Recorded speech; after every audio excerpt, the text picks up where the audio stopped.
For over 4 decades, renowned Spanish film director Pedro Almodóvar has been creating melodramatic works of art conveying his unique perspective on post-Francoist Spain, strong women, family, sexuality, and filmmaking itself. With semi-autobiographical elements sprinkled throughout, Almodóvar's Palme d'Or-nominated film, Pain and Glory, is one of his most personal works to date, and despite the title, his least melodramatic. The titular pain and glory are the two dominant forces in the life of Salvador, an aging filmmaker played by Almodóvar's longtime collaborator, Antonio Banderas.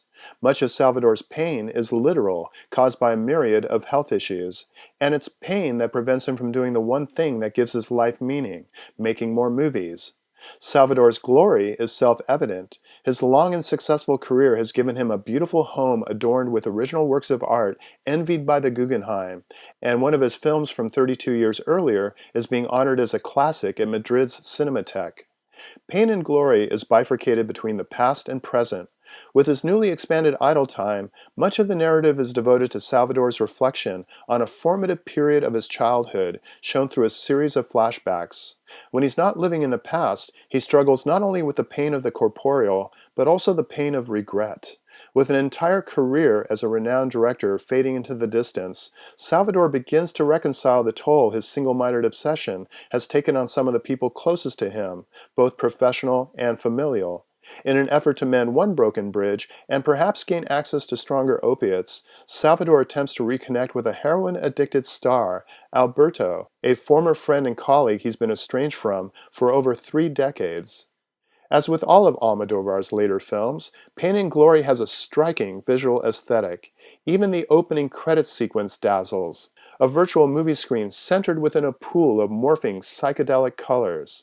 The screen is pure white and yet to be filled, perhaps never to be filled, foreshadowing Salvador's inability to create.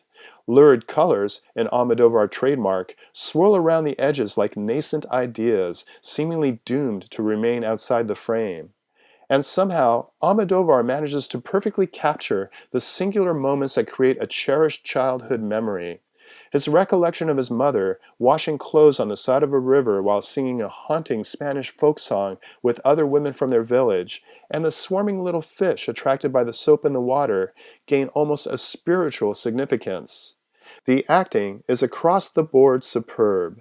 Antonio Banderas, whose charismatic performance earned him the Best Actor award at this year's Cannes Film Festival, imbues Salvador with a solemn air of resignation and gravitas. It's arguably one of the best performances of his career.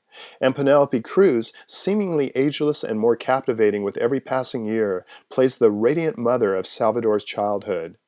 Pain and Glory, with its look at a life mostly lived, will undoubtedly resonate most profoundly with an older demographic. But if the candles on your birthday cake don't yet threaten to become a conflagration, there's still much to enjoy. In addition to the stellar performances and sumptuous cinematography, Pain and Glory is a compassionate and realistic portrait of the bittersweet realities inseparable from a life near completion. For Kioskides Film Gang, this is Paul Koneski.